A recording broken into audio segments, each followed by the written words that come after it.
Hey there, and welcome to YAS, a stripper podcast. On this podcast, we'll discuss how classifying each other as people and workers is dangerous to society and marginalized groups of people. We'll also talk about the climate in and outside of the strip clubs and all of the amazing things that strippers do.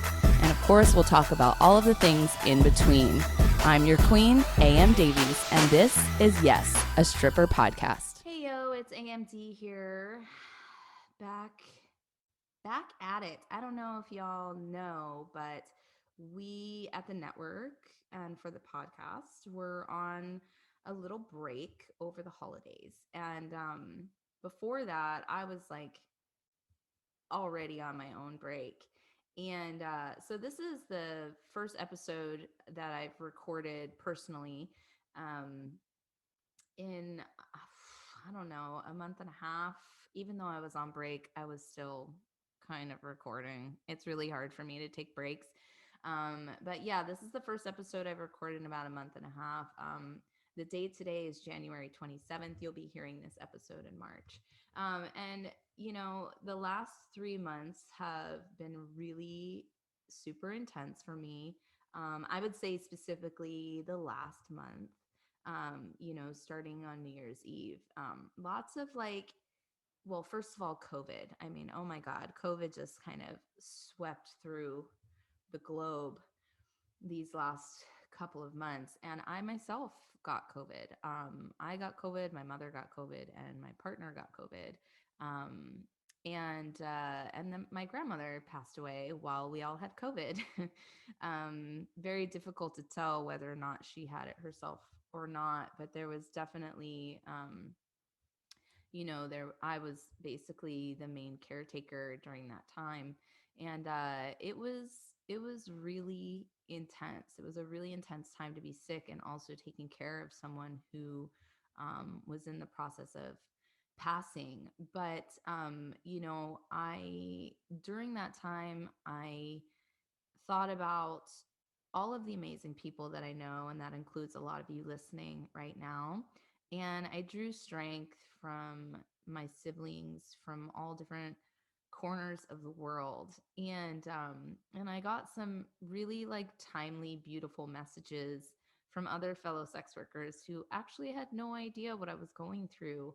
And I just thought, that was really special. And I just am continuously grateful to know all of you and to be able to learn more about you and connect. And even though it was a really hard time, I'm okay and everything is okay. And yeah, I just wanted to share a little bit about what's been going on with me. And if you're following any of my personal accounts on social media, you'll notice that I haven't been posting about anything. And the only real posting and regular communication that I'm currently doing is via the Yes a Stripper podcast Instagram account. So um, if you have anything important that you want to get to me or ask me about, you can DM me at the Yes a Stripper podcast Instagram account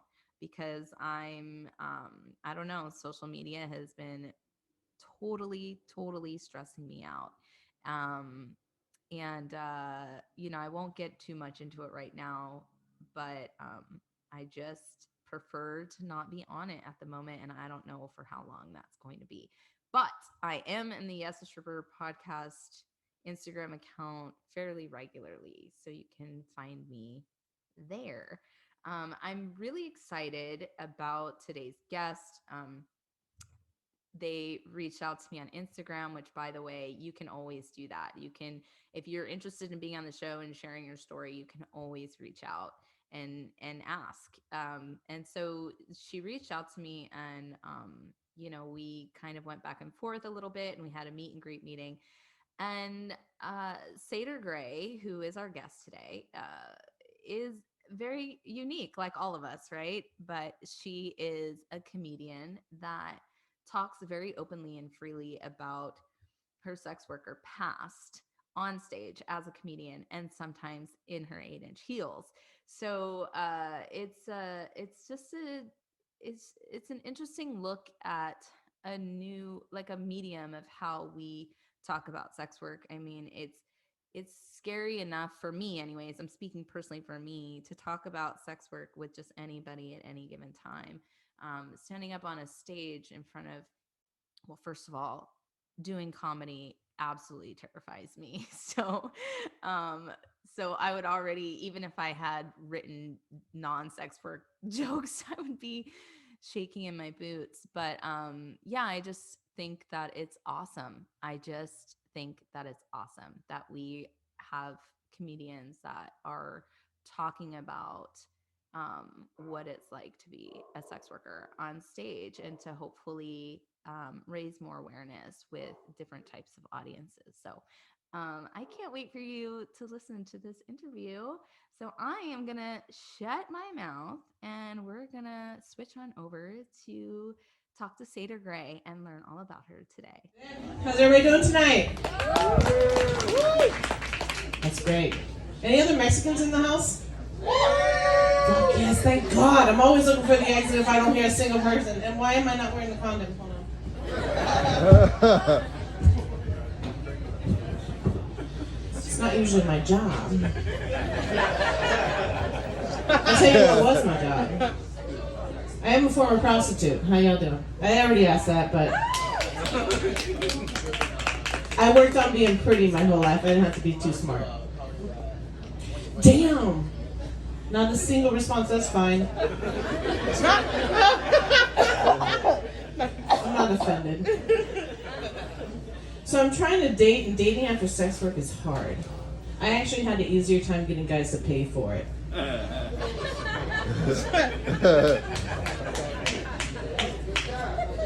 I'm on Tinder, and one guy responded to me with a picture of his dog. I don't know what he was into, but I'm pretty sure it wasn't me. I date pretty much anybody who's masculine. As long as you're throwing bone, I'm for it, you know. Yes, sir. Yes, sir. Yes, sir. If you earn that name, I'll call it to you. Wow. I do have an old saying, you might have heard it. I like my men like I like my coffee. Quiet!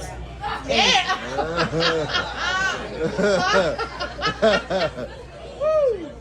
I'm just kidding, I prefer boba tea. Those little balls are so much fun. He likes balls. Less screaming when you get them stuck in your teeth. I thought that was going to have a bigger bang. At least you liked it. Hey, that's about 3 minutes, isn't it? Oh, you got 1 minute left? Oh, damn. I should give you men more credit.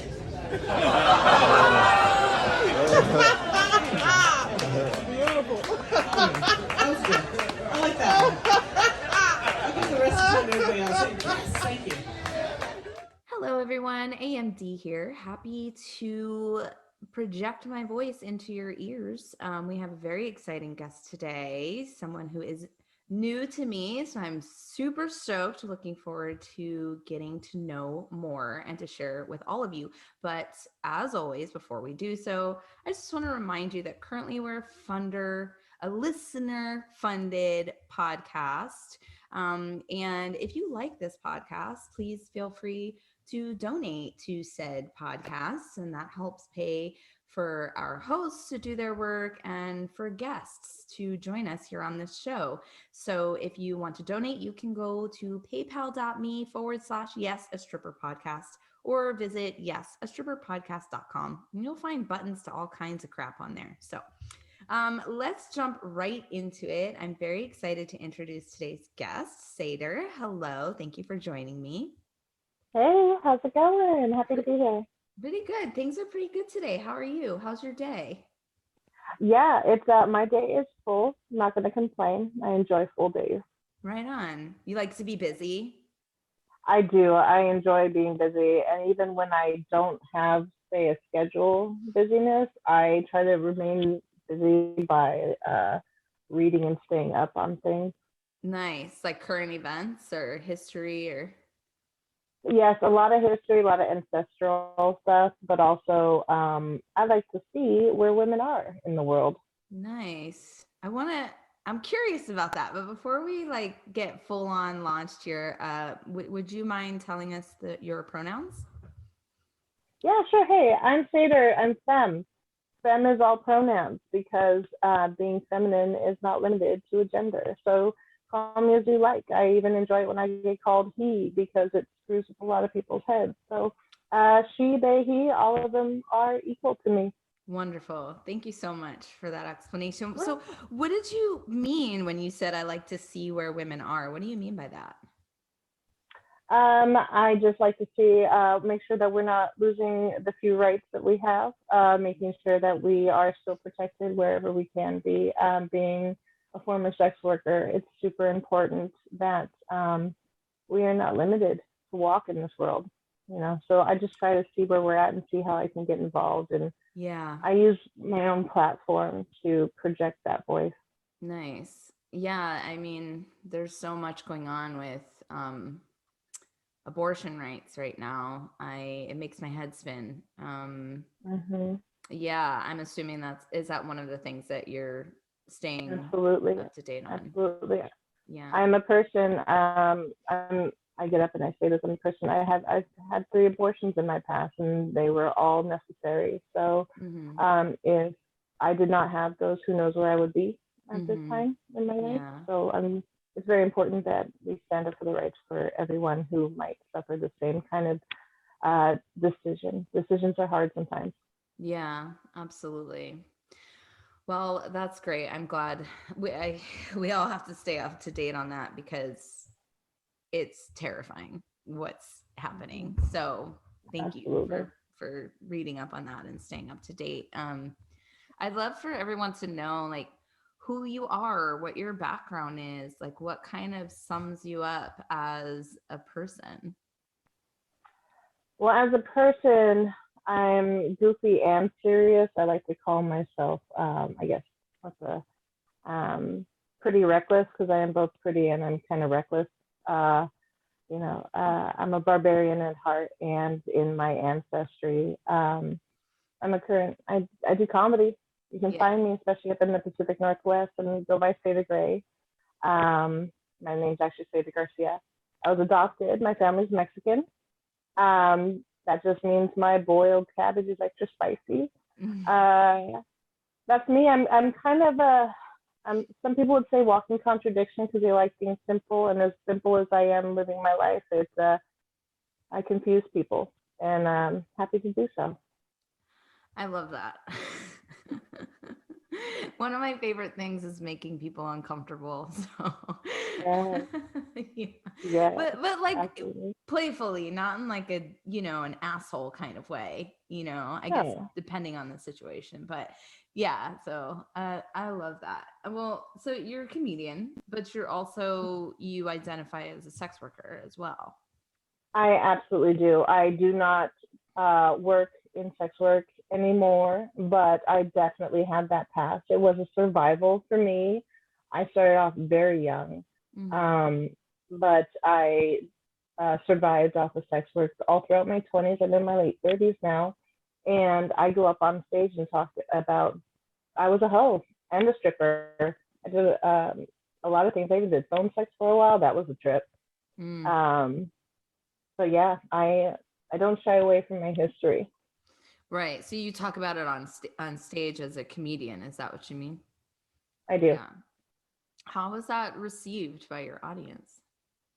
It depends on the audience, and I've been doing it long enough where there are a few followers that come to see me because of it. I have a few friends out in LA who are just waiting for me to come out there and get booked because they are either advocates or sex workers themselves. And I'm trying to see if we can put something together down in the LA area here, hopefully in the next year. But definitely I'm received well. And then there are times where I wonder what's going through people's heads when they talk to me about my subject. Like, censorship is there. Like, you really shouldn't be proud of that. I said, well, I shouldn't be ashamed of it either. I'm still walking these streets, which is I'm sure what you didn't expect to see. And what are they expecting to accomplish with a comment like that? Like, That's a good question, right? I'm pretty sure we're going back to the fundamentals of silencing certain types of voices. Yeah. Yeah, there are times where I kind of feel like, wait, what is happening? This feels backwards to me. Like it feels like steps backwards. Is that Absolutely, what you're? yeah. Yeah. Yeah. Where have you noticed that? Like through your work? I have definitely noticed it in more either religious areas. I've noticed it in white prestigious areas. I've noticed it in even when I go to some urban clubs, which is just the technical term for like a black club, right? Like I get told or I get sneered at that, you know, they don't like what they're hearing.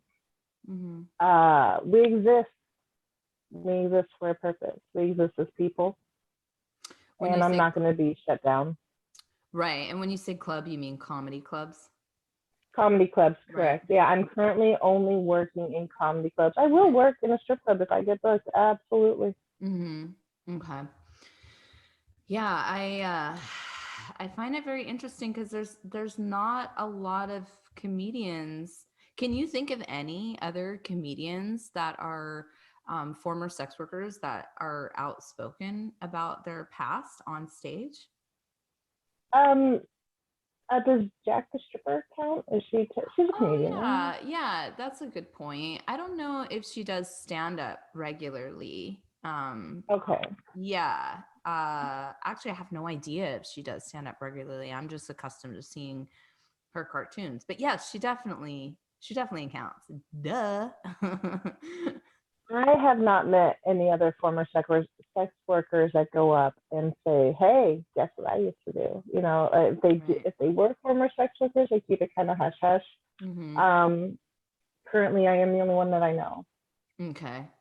Have you ever met any other comedians that are like, "Hey, I used to do sex work too. Like, that's so cool that you do." Like, has that ever come up? Yes. Really? Yes, absolutely. I won't out anybody, of course, but there are definitely people who are like, yeah, you know, there's a couple times where I've had to do something of some sort, one way or another, you know. And then there's people who straight up say, well, I don't have to hoe anymore. I'm a wife, so now that's all I have to do is have sex with somebody I don't want to. I'm like, wait, what? Yeah, somebody was trying to joke with me. Yeah. And said, I'm not officially a hoe, but I am a wife, and I'm tired of my husband. Wow. Oh, wow. Yeah, it's kind of rough. Sorry, guys. That is rough. That's a little sad. So I'm noticing, and and I'm sure the audience is noticing that you're using the term hoeing, which brings me to, you know, your different styles of sex work that you've done in the past and the differences between them, you know, between full service sex work and stripping, and wondering if you could kind of tell us your experiences of what the differences are like, and like how that sort of shapes you now in your communication about your past work. You know, when I was dancing, you know, we either say stripping or dancing, or at least where I was, that's what we did. And everybody in the club was the girls. So like, did you talk to the other girls about this, or do the girls know about the new DJ? And the tone was different. So language in a club, strip club versus on the streets are vastly different. Like I say hoeing on stage. I say home when I refer to the actual work I used to do. When I was a dancer, I would say dancer. I wouldn't care if somebody said stripper, but I would say dancer, and I would refer to the other club, the other entertainers as girls.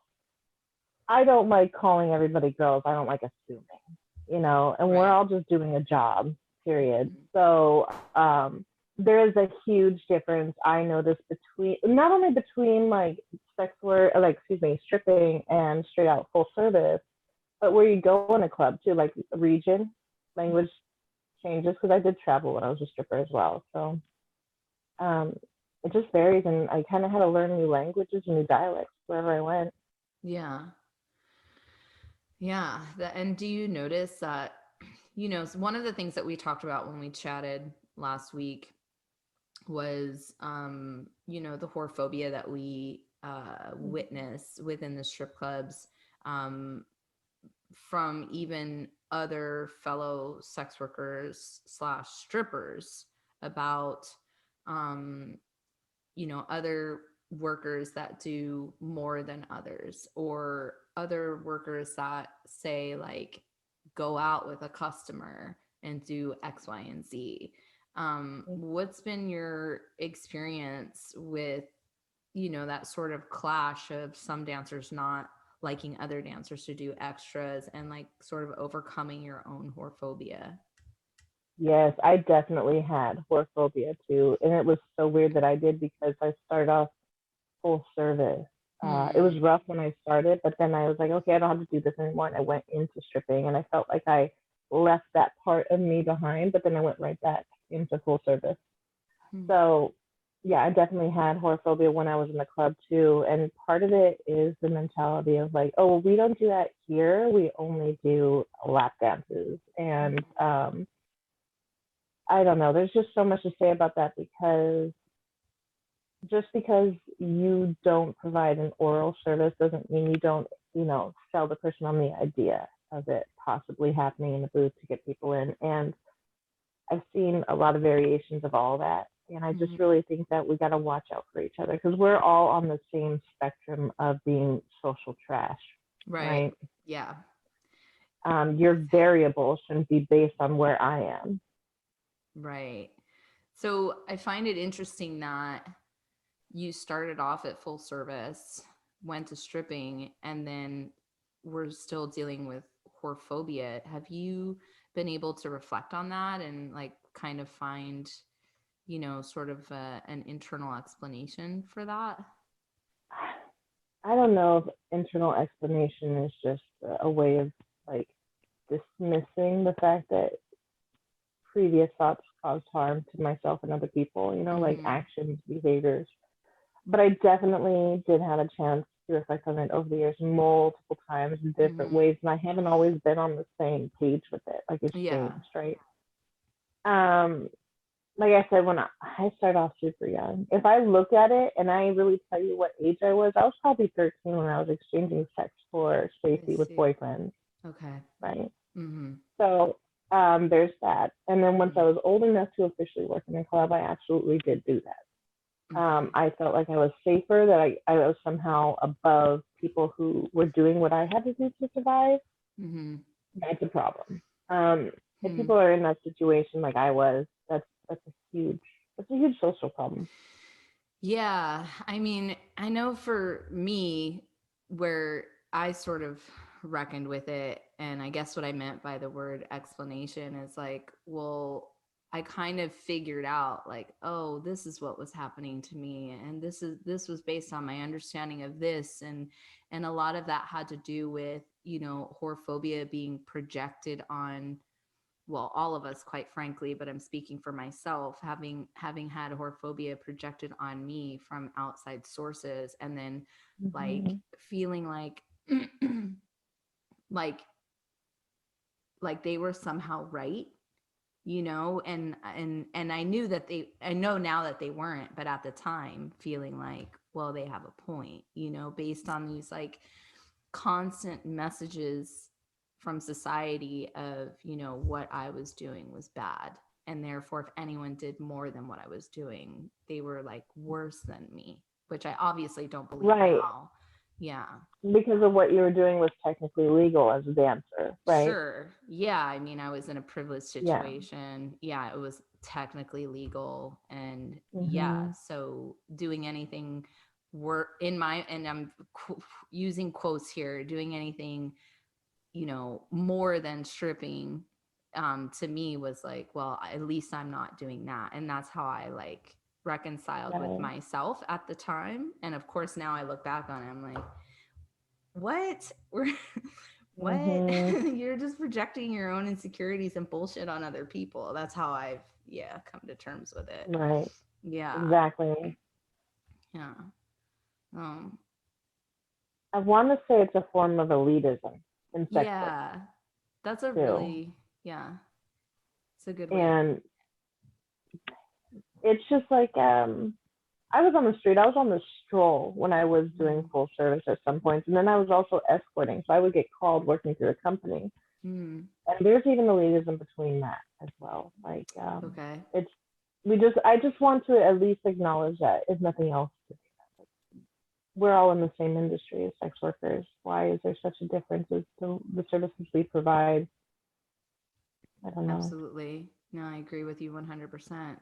There's not very much of a difference. There's not. One of the things that you mentioned to me is that one of your goals is to demolish the dead hooker joke. Would you like to Absolutely. elaborate? Yeah. Uh, this might be a trigger for some, so please be forewarned. But when I was younger, like I said, I started off at 13, if you consider that I was basically sleeping with boyfriends so I can have a safe place to stay. I thought I was going to be dead in the trunk of a car. That I grew up in the 90s too, where that was like the storyline for movies and whatnot.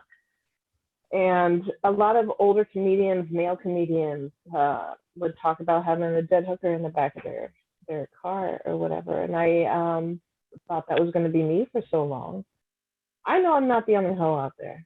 Yeah, there's so many of us. We look all different. We have different abilities, different shades, different attitudes, different languages. But there's so many of us, and some of us aren't even like official full service or prostitutes. We just are doing what we need to do to survive, and we might not be in the sex work industry, but we are definitely working in some sort of trade. And there are so many of us out there, and so many of us don't have the attitude or the voice or the ability even or anything like that to actually speak up and seek out help if we need it or whatnot. So if maybe I can make you like me, you'll stop wanting to kill people like me, you know?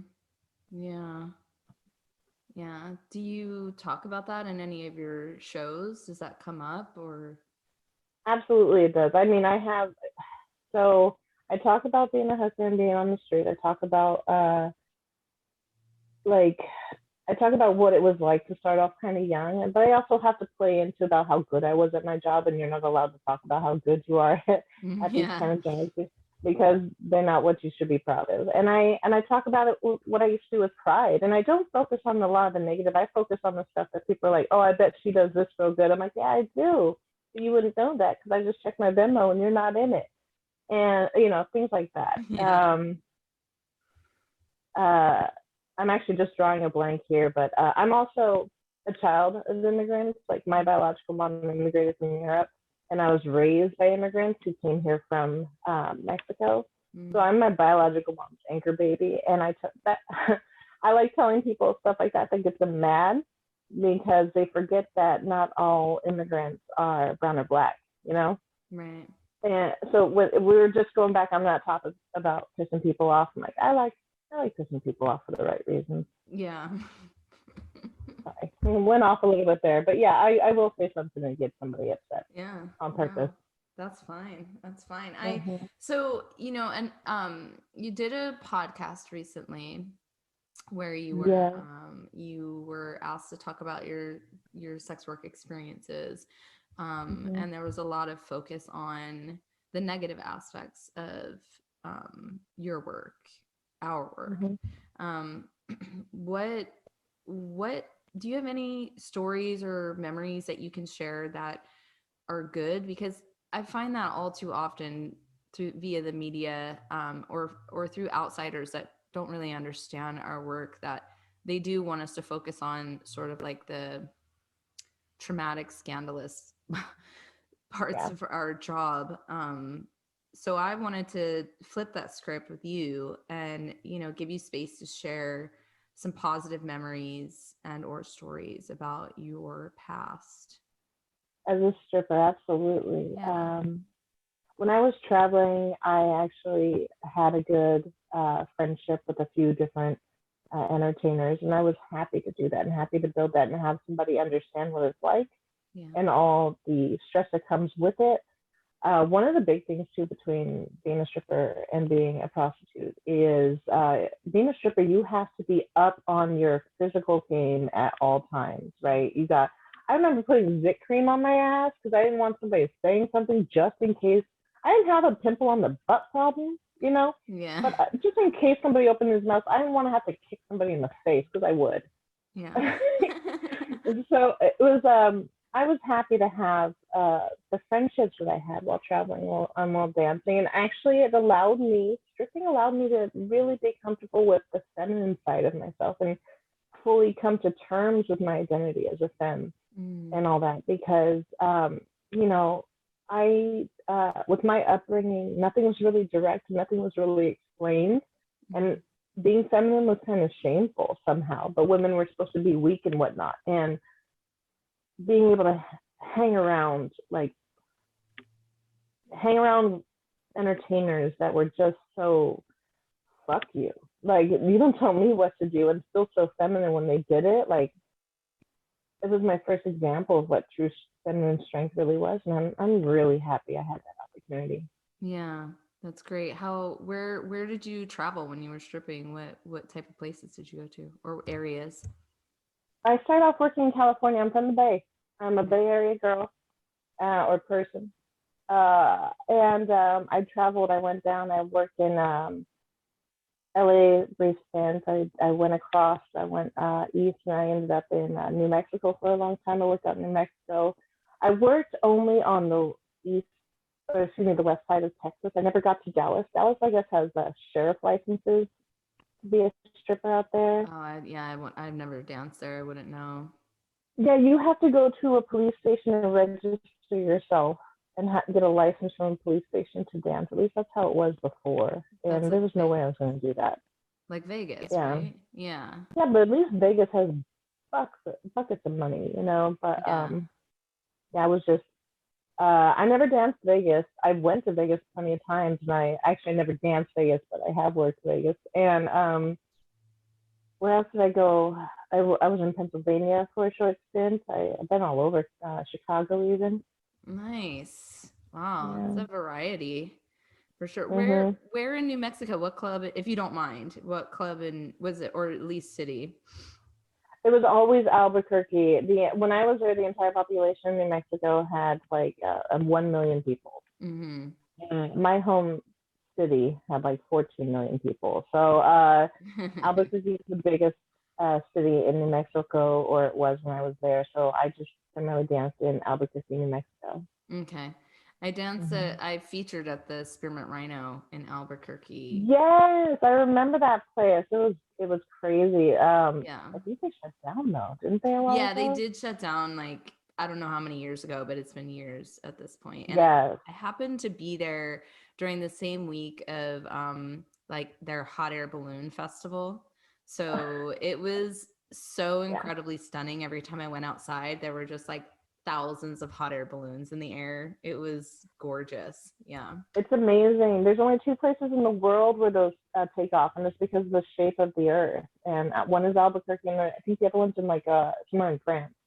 Who knew? I had no idea that's how they chose those spots. The earth is perfectly shaped in this area. Like, what? Yeah. Balloon Fiesta Park is where it always happens in New Mexico. Absolutely. Mm-hmm. That's so interesting. Want to be fabulous just like these strippers? Pay attention. It's Stripper Tips. Don't underestimate the power of baby wipes. Ever. They're necessary for everything. I love baby wipes. I still have baby wipes everywhere in my house.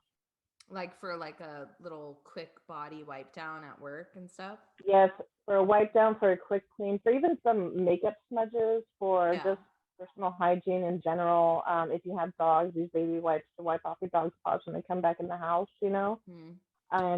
Keep them in your purse. If you don't have hand sanitizer, baby wipes is another good thing to have. Oh, I didn't realize that baby wipes doubles as hand sanitizer. That makes sense, because it helps keep babies clean. So it does. Yeah. And it's soft on your skin. It's easy on your skin.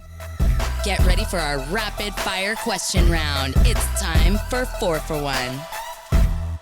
Do you have a doppelganger, and have you ever met them? Yes, I've seen 4 bitches in my life. Excuse me, I use the term bitches a lot. I've seen 4 people in my life and I was like, is that me? Like, it actually caught me off guard a couple times. One was in a photo in my hometown because back in the day in high school with friends, you would go and take pictures like right after school and get all your, group of friends together and smash your heads together for these photos, right? Yeah. And the first one we saw was in a photo album, and we were like, who is this person? Do you know? And the guy points across the counter like me. I'm like, this isn't me. And it was like the first time I was young. Another time, bitch cut me off in traffic, and we just kind of looked at each other and gave each other the same like the fuck kind of look, and like at the same time. Another time, I was sitting at a Walmart in Albuquerque with my cousin's daughter, and she like snaps to the side, snaps back at me, and then stands up, snaps around entirely. And I'm thinking we're about to fight because that's what she does. There's a situation. So I snap around and I'm like, oh shit. And the person that we're both looking at is like 1.5 feet taller than me, but like same hair color, same general body build, and she just got somewhere to go. And I'm like, that's how I walk. Yeah, there's one other time recently, but it was more like that person was a mom, and I was like, oh yeah, I did not make that life choice.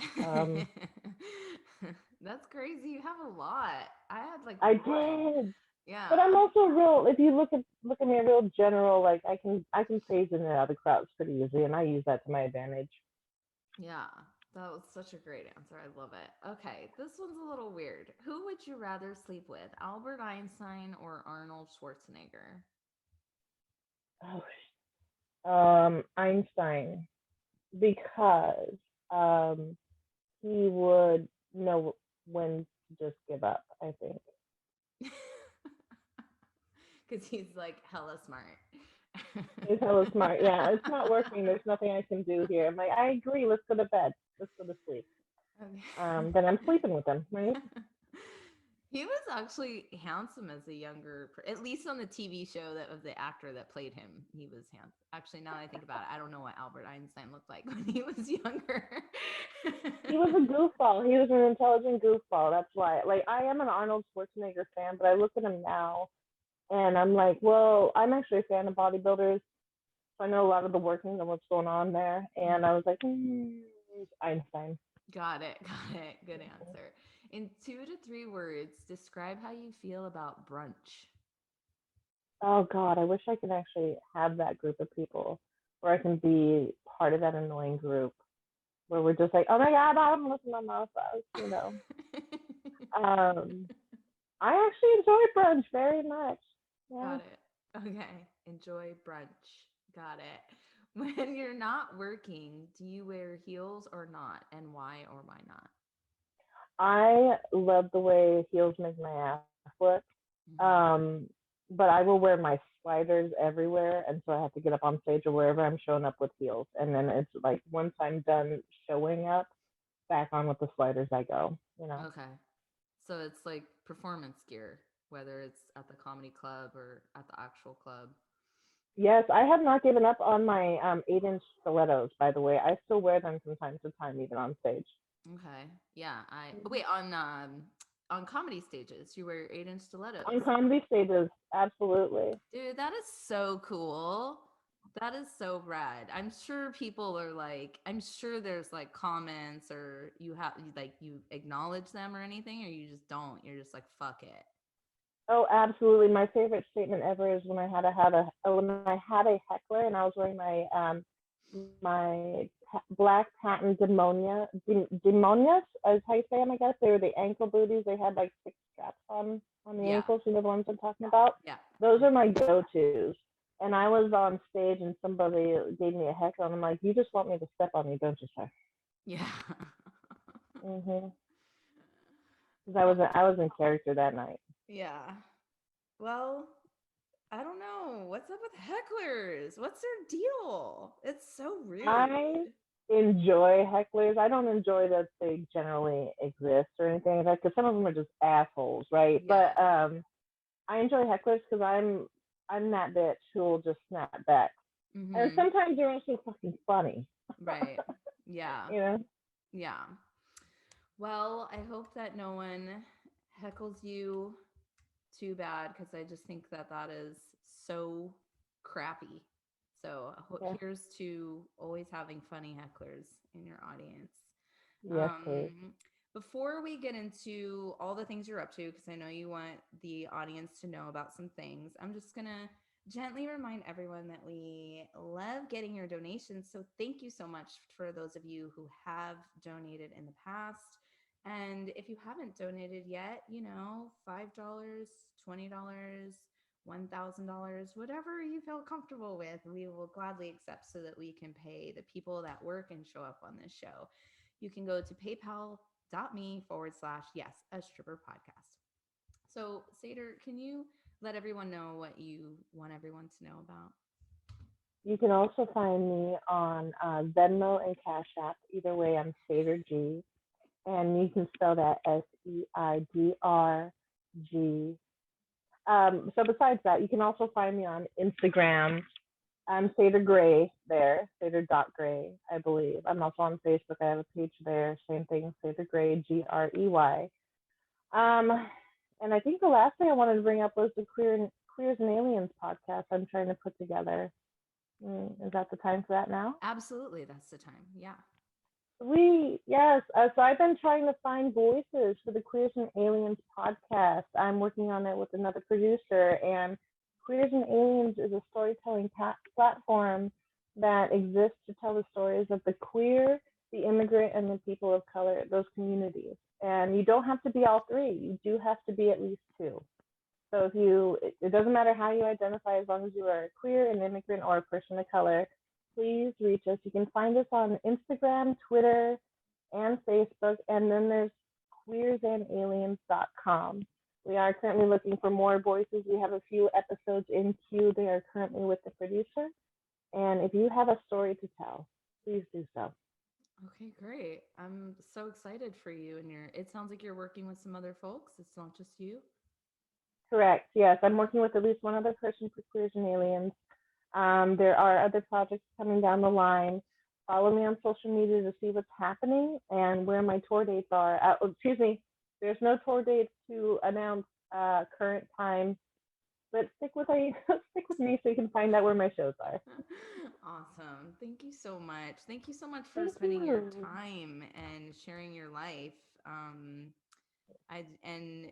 for reaching out. I love meeting new people and new sex workers, like, fellow sex workers, and learning about each other. I think it's really important. And I'm really on this solidarity tip these days. So I appreciate you and your knowledge and your sharing. So thank you so much.